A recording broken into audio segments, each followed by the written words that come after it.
సంఖ్యాకాండము 32వ అధ్యాయము.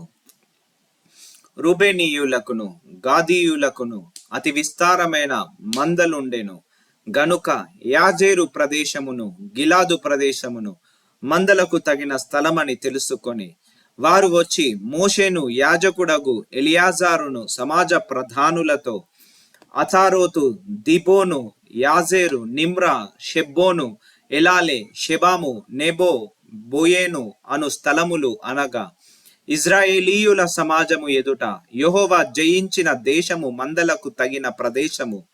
నీ సేవకులమైన మాకు మందలు కలవు కాబట్టి మా ఎడల నీకు కటాక్షము కలిగిన ఎడల మమ్మును యోర్దాను అద్దరికి దాటింపక నీ దాసులమైన మాకు ఈ దేశమును స్వాస్థముగా ఇమ్మనగా మోషే గాదీయులతోను రూబేనీయులతోను మీ సహోదరులు యుద్ధమునకు పోవుచుండగా మీరు ఇక్కడ కూర్చుండవచ్చునా?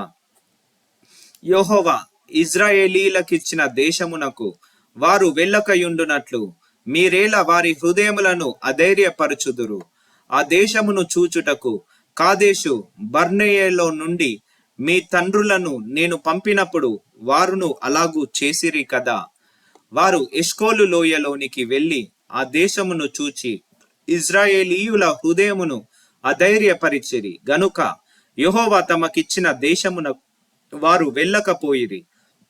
ఆ దినమున యెహోవా కోపము రగులుకొని 20 ఏండ్లు మొదలుకొని పైప్రాయము కలిగి ఐగుప్త దేశములో నుండి వచ్చిన మనుష్యులలో పూర్ణ మనస్సుతో యెహోవాను అనుసరించిన కెనెజీయుడగు యెఫున్నె కుమారుడైన కాలేబును నూను కుమారుడైన యెహోషువాయు తప్ప మరి ఎవడును పూర్ణ మనస్సుతో నన్ను అనుసరింపలేదు గనుక నేను అబ్రహాము, ఇస్సాకు, యాకోబులకు ప్రమాణపూర్వకముగా నిచ్చిన దేశమును వారు తప్ప మరి ఎవరును చూడరని ప్రమాణము చేసెను.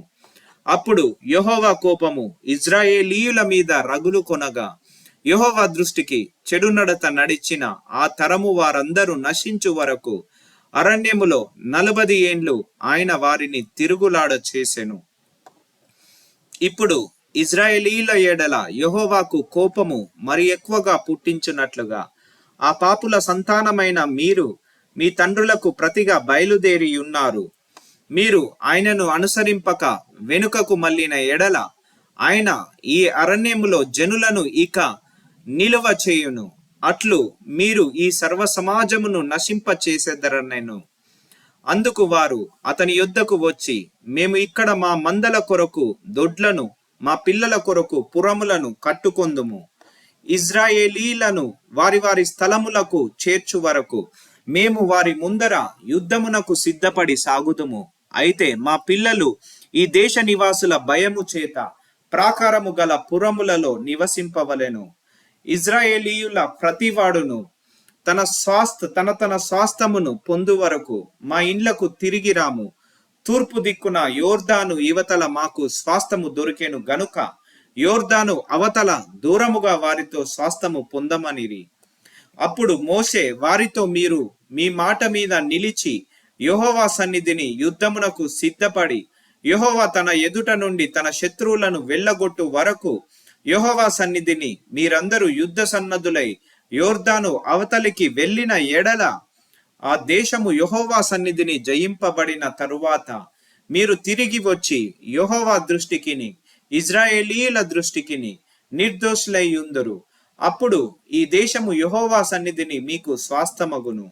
మీరు అట్లు చేయని ఎడల యెహోవా దృష్టికి పాపము చేసిన వారగుదురు గనుక మీ పాపము మిమ్మును పట్టుకొనును అని తెలుసుకొనుడి. మీరు మీ పిల్లల కొరకు పురములను మీ మందల కొరకు దొడ్లను కట్టుకొని మీ నోట నుండి వచ్చిన మాట చొప్పున చేయుడనెను. అందుకు గాదీయులను రూబేనీయులను మోషేతో, మా ఏలినవాడు ఆజ్ఞాపించినట్లు నీ దాసులమైన మేము చేసేదము.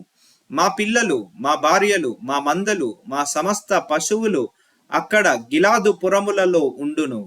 నీ దాసులమైన మేము అనగా మా సేనలో ప్రతి యోధుడును మా ఏలినవాడు చెప్పినట్లు యెహోవా సన్నిధిని యుద్ధము చేయుటకు యోర్దాను అవతలికి వచ్చేదమనిరి. కాబట్టి మోషే వారిని గూర్చి యాజకుడైన ఎలియాజారుకును నూను కుమారుడైన యెహోషువకును ఇజ్రాయేలీయుల గోత్రములలో పితరుల కుటుంబముల ప్రధానులకును ఆజ్ఞాపించి వారితో ఇట్లనెను, గాదీయులను రూబేనీయులను అందరూ యెహోవా సన్నిధిని యుద్ధమునకు సిద్ధపడి మీతో కూడా యోర్దాను అవతలికి వెళ్ళిన ఎడల ఆ దేశము మీ చేత జయింపబడిన తరువాత మీరు గిలాదు దేశమును వారికి స్వాస్థముగా ఇయ్యవలెను. అయితే వారు మీతో కలిసి యోధులై అవలికి వెళ్ళని ఎడల వారు కనాను దేశమందే మీ మధ్యను స్వాస్థములుగను పొందురనగా గాదీయులను రూబేనీయులు యెహోవా నీ దాసులమైన మాతో చెప్పినట్లే చేసేదము.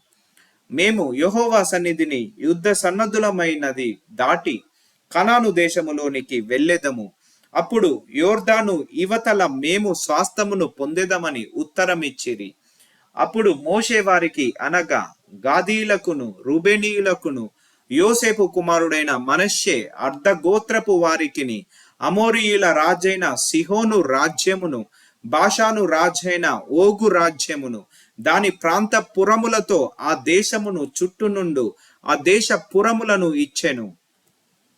గాదీయులు దిబోను, అతారోతు, అరోయేరు, అత్రోతు, షోపాను, యాజేరు, యుబ్బేహ, బెత్రిమ్రా, బెథార్హాను అను ప్రాకారము గల పురములను మందలను దొడ్లను కట్టుకొనిరి. రూబేనీయులు మారు పేరు పొందిన షెబ్బోను, ఎలాలే, కిర్యాథాయిము, నెబో, బయల్మేయాను, షిబ్మా అను పురములను కట్టి తాము కట్టిన ఆ పురములకు వేరు పేరులు పెట్టిరి. మనష్షే కుమారులైన మాకీరీయులు గిలాదు మీదికి పోయి దాన్ని పట్టుకొని దానిలోనున్న అమోరీయులను వెళ్ళగొట్టిరి. మోషే మనష్షే కుమారుడైన మాకీరుకు గిలాదునిచ్చెను. అతడు అక్కడ నివసించెను. మనష్షే కుమారుడైన యాయీరు వెళ్ళి వారి పల్లెలను పట్టుకొని వాటికి యాయీరు పల్లెలను పేరు పెట్టెను. నోబాహు వెళ్ళి కెనాతును దాని గ్రామములను పట్టుకొని దానికి నోబాహు అను తన పేరు పెట్టెను.